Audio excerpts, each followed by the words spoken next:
Chapter 2. Whispers of Power. The jagged peaks of Prakith blurred around Daro as he sprinted through the narrow canyon, the cold air biting at his skin. His heart pounded, each breath burning in his chest. Behind him, the echo of falling rocks and distant laughter faded, but the sensation of being hunted lingered like a shadow in his mind. The Inquisitor had found him too easily, and Daro knew it wasn't over. The Empire didn't simply lose interest, but for now, survival came first. Daro ducked into a shallow cave, catching his breath as he leaned against the damp stone wall. His mind raced. He had no real plan for getting off the planet, especially now that an Imperial Inquisitor was on his trail. And yet, he couldn't shake the feeling that this encounter had been no accident. He felt drawn here. As the wind howled outside, Daro reached out with the Force, tentatively exploring the space around him. It was like trying to grasp something too delicate, too fleeting. He had used the Force before, in flashes, instinctively pulling a blaster or dodging a fatal strike. But now the sense of something deeper tugged at him. Why now, he muttered to himself. His thoughts were interrupted by a soft beep from his wrist cuff. It was an encrypted signal, the one he had been sent to Prakith to find. The Defector. Even through all the chaos, Daro hadn't lost track of his target. He checked the signal's coordinates. It was close, just beyond the mountain range, nestled deep within the heart of the Imperial mining facility that loomed like a blight on the horizon. A place swarming with stormtroopers, surveillance, and the ever-present threat of the Inquisitor. Daro clenched his teeth. The bounty was his ticket off this rock, but now it felt like more than just a job.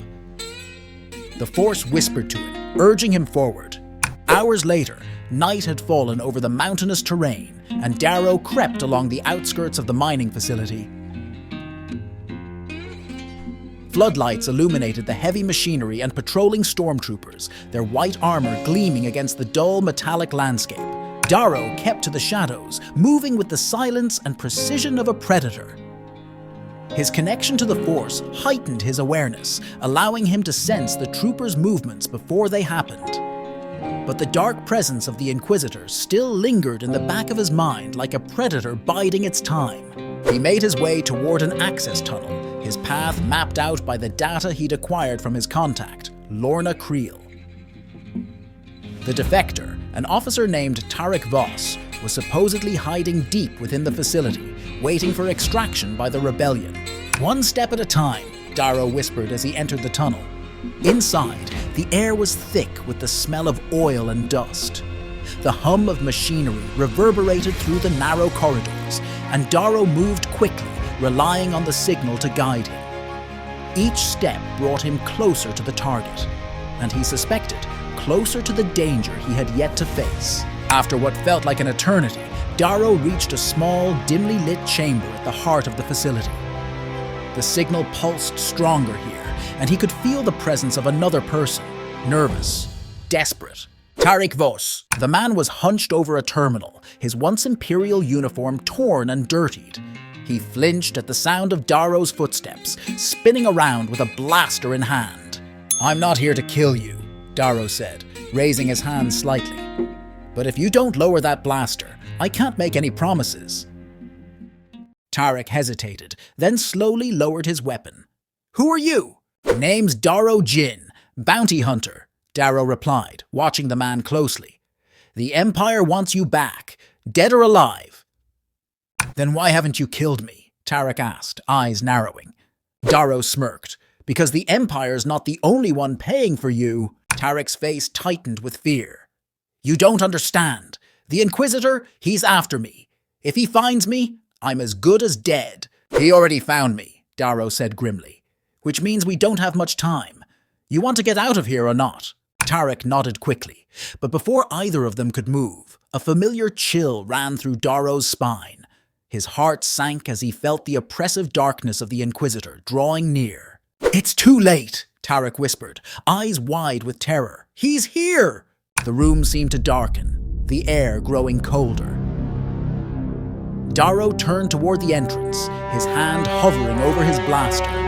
A low hum filled the chamber, as the red glow of a lightsaber illuminated the doorway and Inquisitor Valen stepped through, his hooded figure casting long shadows across the walls. "Did you really think you could escape, Vos?"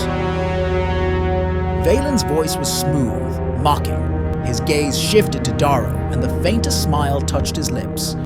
"And you, bounty hunter, still pretending you're not what you are." Daro's hand tightened around his blaster, but he knew it wouldn't be enough. "Leave him out of this," Tarrik pleaded, stepping forward. "I'm the one you want." Valen's eyes gleamed with amusement. "You? A traitor with no value left to the Empire? No, Vos. You're simply the bait." Before Daro could react, Valen raised his free hand, and the Force hit him like a wall. He was thrown back, crashing into the far wall with a grunt of pain.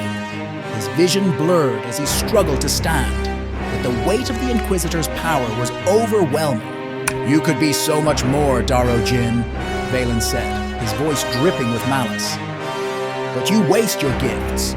Serve the Empire. Serve me, or die in the dirt like the rest." Daro's muscles tensed as he fought against the crushing weight. The Force within him flared, instinctively pushing back against Valen's hold. It wasn't enough to overpower the Inquisitor, but it gave him a moment, a flicker of control. He reached out with the Force, focusing all his will on the machinery behind Valen. With a creak of metal, the terminal sparked and exploded, sending debris flying. Valen's attention shifted just enough for Daro to break free. "Move!" Daro shouted, grabbing Tarrik and pulling him toward the exit. Together, they sprinted through the narrow corridors, the sound of Valen's lightsaber igniting again behind them. The dark presence was relentless, but Daro pushed forward, his mind and body screaming for him to run faster. The facility's entrance loomed ahead, and the obsidian streak waited just beyond. But Daro knew this was only the beginning. Valen would not stop until they were both dead, or worse. As they boarded the ship, Daro cast one last look at the darkened horizon. The Inquisitor had awoken something in him, something powerful. And now, more than ever, Daro knew he could no longer outrun his destiny. The Force had plans for him. If you're enjoying the story, consider supporting me on Ko-fi at kofi.com/tales from the Holocron. Also, check out my other YouTube channel, Politics and Prowess, for more content.